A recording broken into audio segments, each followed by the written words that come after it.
Amen?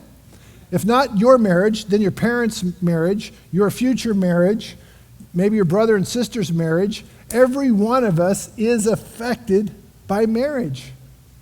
And marriage holds so many different sacred frames of reference. It's something you grow up hoping for. It's holy, it's sacred, it's supposed to be awesome. This is something we have built into our hearts, into our framework.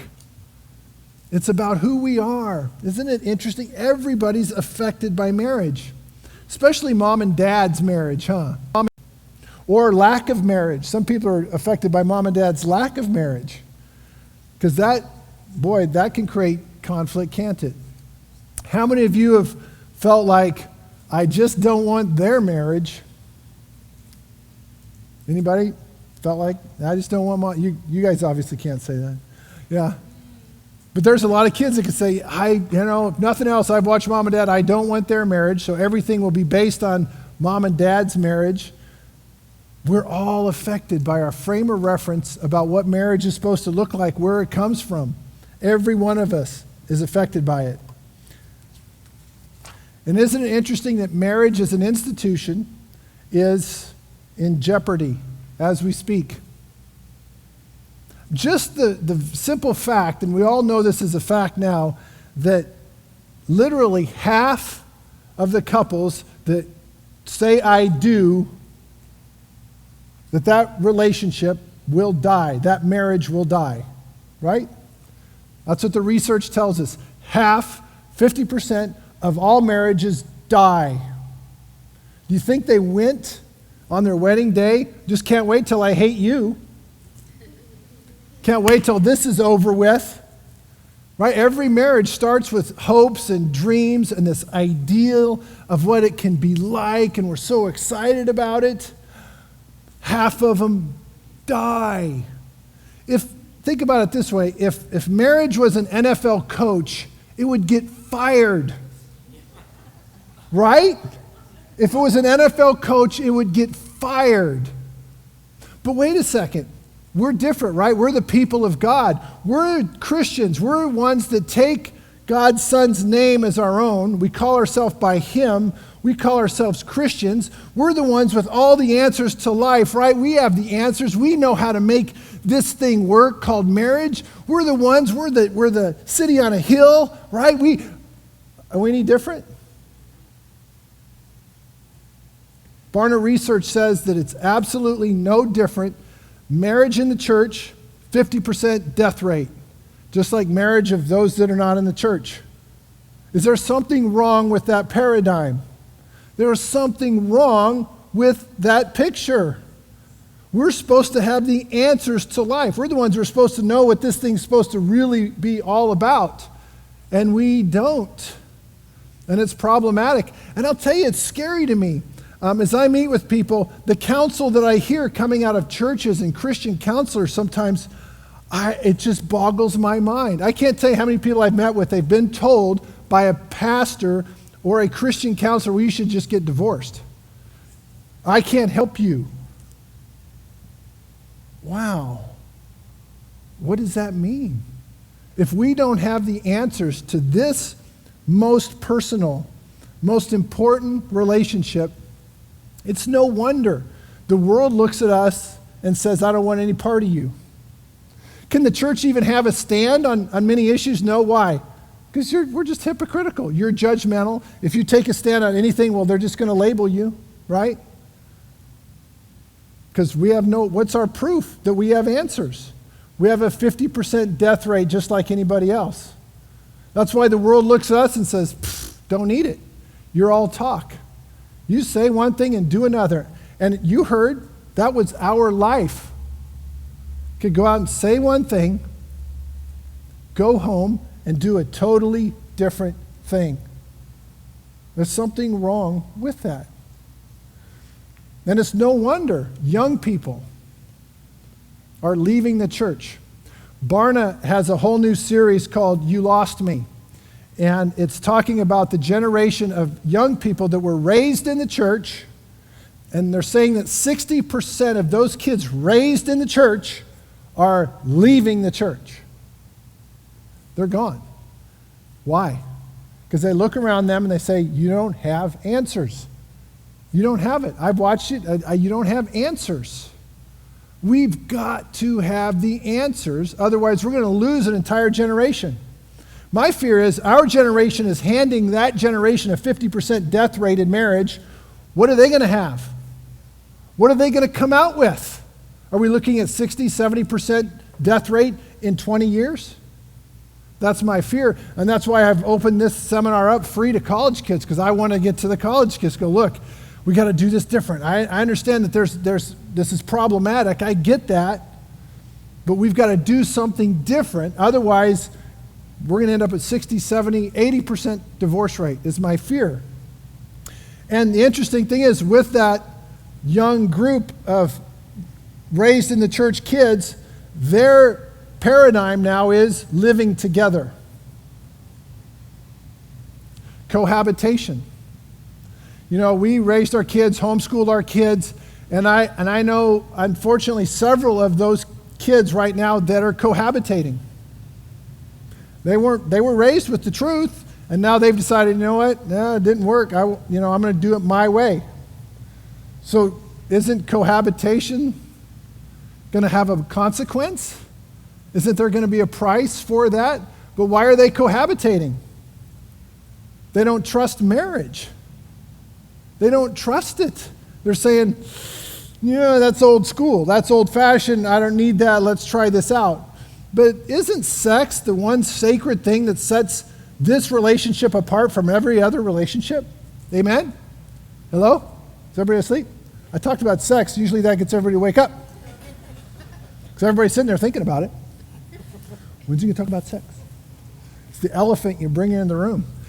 That is supposed to be the one sacred piece of this relationship that you get to wait for, you get to get excited about, you get to long for that wedding day. And now we're just saying, forget about that, let's just move in together. Then what are you looking forward to? They're not. And so I wonder, what are we going to have in 20 years if we're not giving them answers to what this relationship is supposed to look like? That postmodern generation is skeptical about certainty. They want it proven. They're very skeptical about certainty. They're sitting back and saying, yeah, I don't know. They don't like absolutes. They want you to prove to them what's real and what's authentic. I can't help but think that marriage is the number one target of the enemy of our souls. You know, the enemy wants to steal your peace, cripple your joy, take your contentment, and kill you slowly but surely. And marriage, I believe, is the number one target, because if he can get to you, he gets to your kids. Because he wants to mess with your kids. So the way to mess with your kids is mess with you. And if he can cripple you, he's going to mess with them. And I'll tell you, I see it every day in my office. I was talking to a guy the other day on his fourth wife. And as we were talking, the bitterness and anger in him was intense.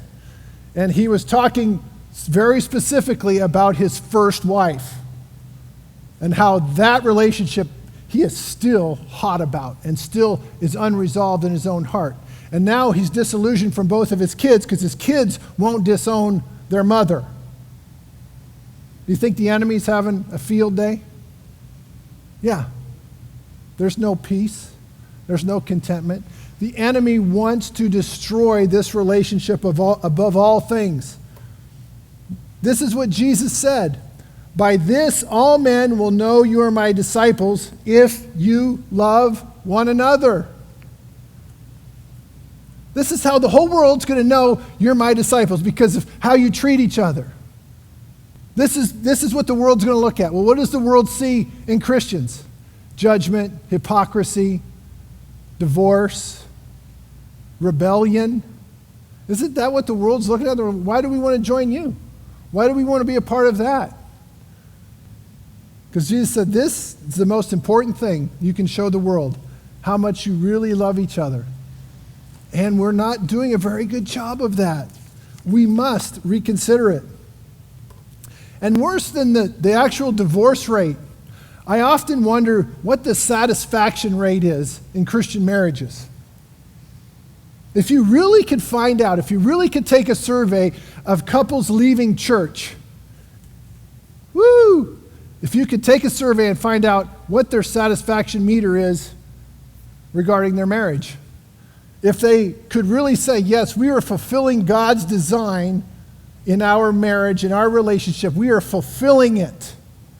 I wonder what the percentage would be if we really could find out those that are really connected, that are really walking out unity, oneness, and wholeness.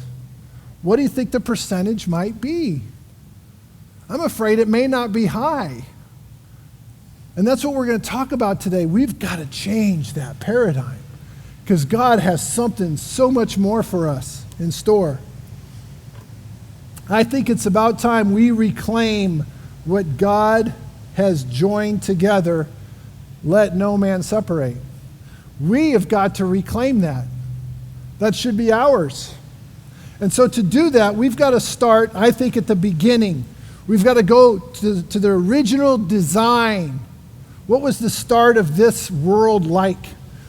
I had a guy, preacher, who talked about the book of Genesis as though it was a poem, and I thought, that's cool. I like that. It's a poem. And in the beginning, God spoke, right? He said there's going to be light, and it was good. Didn't he say it was good? Then he made the ground, and that was good. And he made the animals, and that was good. It was all good. There was a connection between this world and him. Think about this story here. He's here. He's not somewhere else. We often think, well, as Christians, we're just passing through. Why? He created it here. This is the place. He made it, and it was good. And that's how it started. It was all good. And then he said, let's make man out of our own image. Wow. So he got in the dirt, which was good, and he made man. Think about that for a second. You're made in his image. Do we really believe that? There was a connection between God and us. It was intense. He was the creator. He made us out of nothing. And that was good. And then he had Adam naming things. And then everything was good. There was harmony. There was connection. There was, as the Hebrew calls it, there was shalom. There was a peace. And it's fascinating to me because then all of a sudden, it wasn't good. It was all good, and then it wasn't good.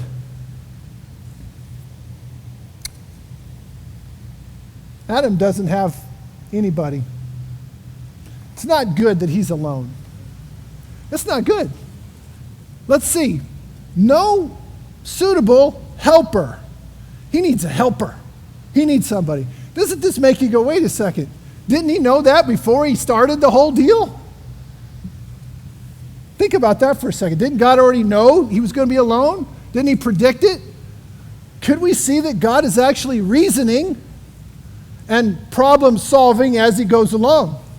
I think so.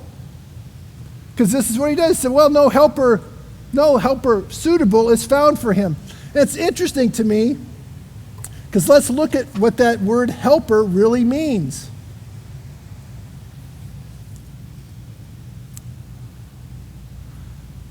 Hold on a second, just hold on.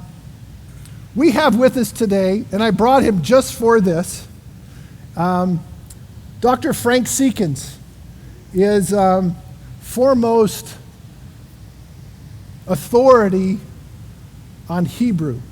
And he lives right here, and he's a friend of mine. It's very cool. And he is actually with us today and brought some of his materials. It's in the back if you are interested. And he's the one who really helped me to see this word helper, which is the word ezer in Hebrew. And Dr. Seekins has taken a look and broken down not just the Hebrew words, but the Hebrew word pictures. Because Originally, everything was written with pictures, and these pictures had much more rich graphic meaning.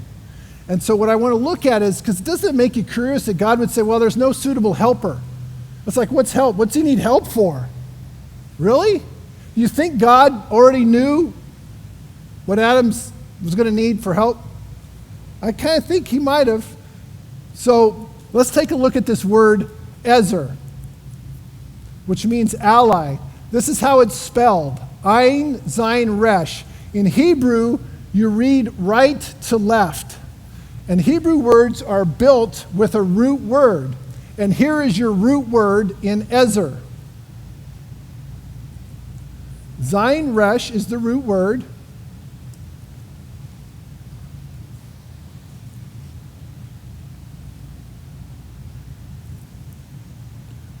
I love these suspenseful pauses. It's good. Oh, Zayin means axe, which sounds dangerous. And axe man, we're talking about a woman here. Let's be careful. Talking about an axe man, which actually means enemy.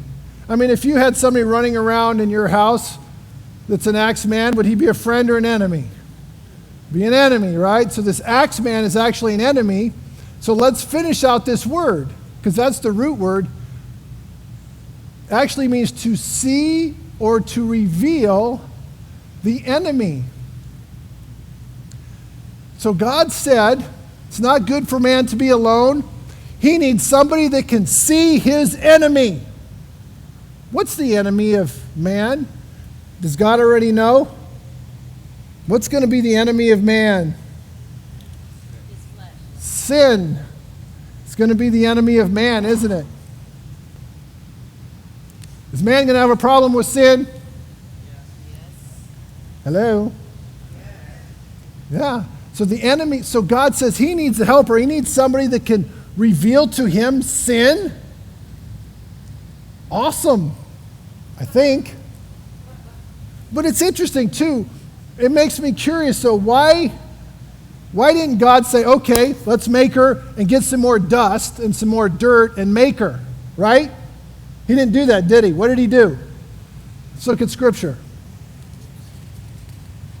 So the Lord caused the man to fall into a deep sleep, and while he was sleeping, he took one of the man's ribs. What? I mean, I'm thinking, why not just make another, right? Is it possible that he wanted this helper to be a part of who Adam is? He took a piece of Adam. Do you think it changed Adam? Yeah. Totally changed Adam. Changed who he was. And I'm pretty sure that stitches took a while to heal. It's interesting.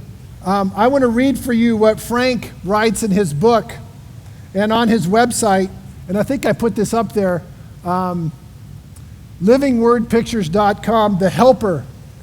The word transforms the relationship that a husband is to have with his wife. She is an ally, not a servant. She is meant to be a best friend, not an employee. But even more, she has a role in the battle the man faces in life. First, she is never the enemy. She is the God-given asset. The Hebrew word picture touches on a point that most of us have seen in life. Often a man does not listen to his wife when she wants him to about something, only to find out later that she was right. Maybe she couldn't prove it at the time, but she often ends up being right. God created the wife with a gift that she brings to the marriage. She is the helper, perfectly made for him. And I love how he finishes it. He says, only a fool would ignore a gift given to them by God.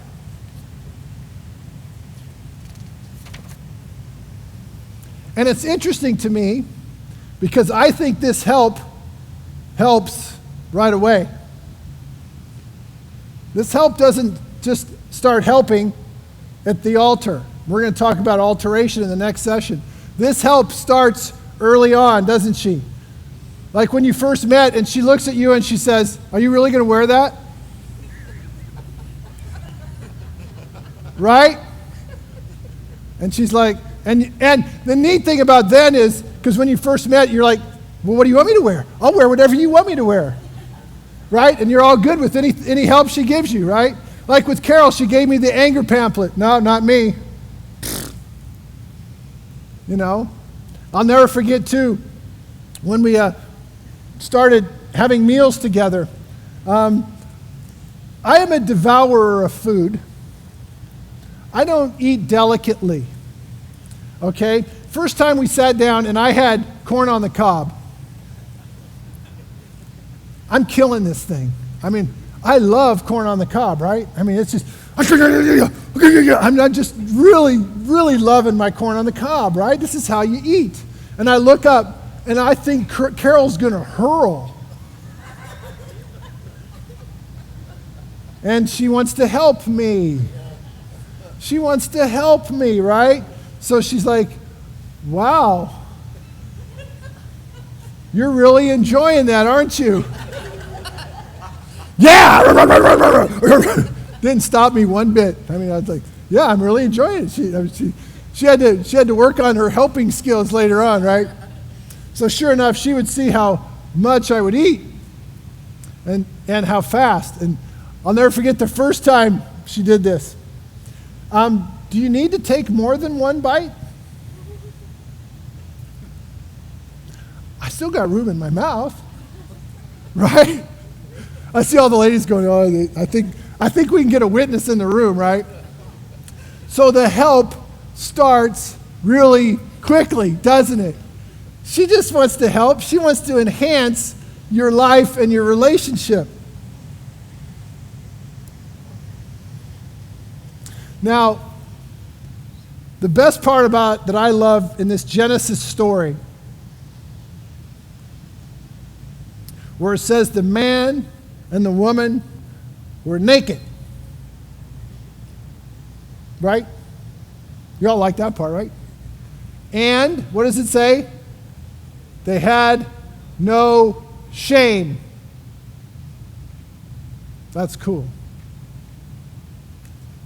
That's the place we want to get to, where there's no shame. That's how it started. It was good. They were naked and they weren't afraid. They weren't ashamed of who they are, who God created them to be. Because to me, this is what's missing for us.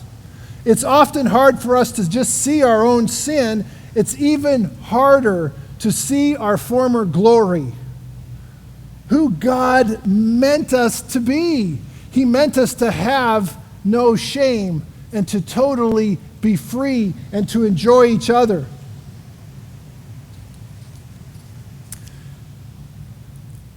So let's think for a moment when you first met.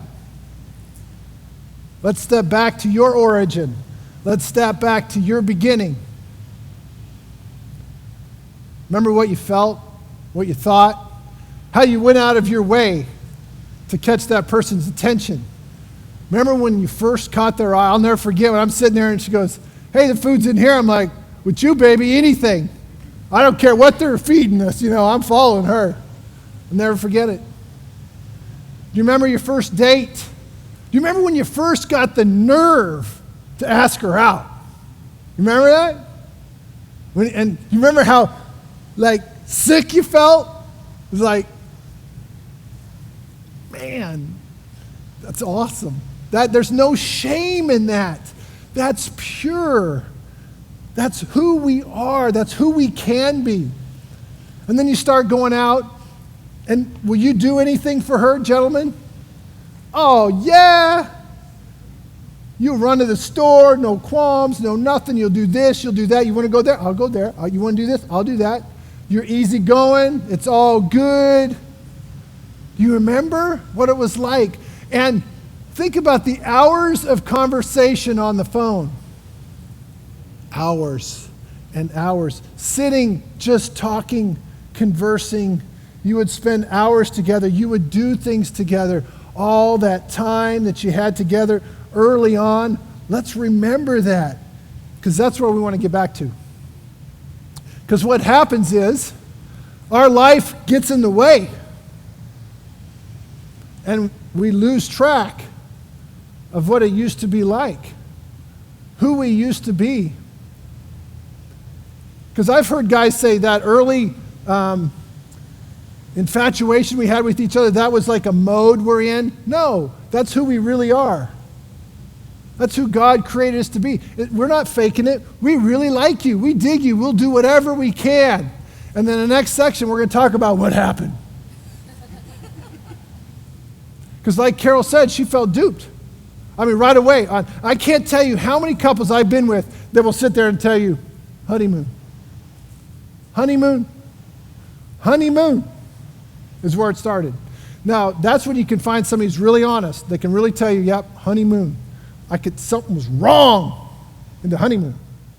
And you're thinking, wow, the honeymoon is supposed to be this great place, this great opportunity. That's where it starts. And in the next session, we're going to talk about this alteration. Something happens to us, and we don't know what's happening.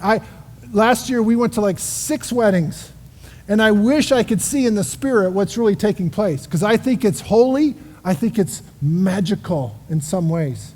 It's awesome what happens at the altar. The problem is we don't know what's going on. We don't know what's happening, what's taking place. And ultimately, sin blinds us from each other, and we can't enjoy each other anymore. So when we take our break, I want you to write down when you first met, your first kiss, when you knew he or she was the one. When was the moment you were like, yep, this is it? Another question, preparing for the wedding was. What was it? How did that feel? The day of the wedding I felt.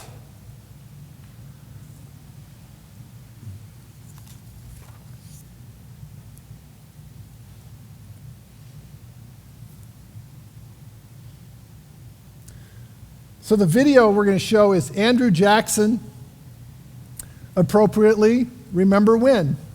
And then we'll take a 5-minute break, and then we'll try to do this fast. After the video, we'll take about 5 minutes, get some coffee, come back, so that we can try to finish up not too long after noon for our lunch breaks.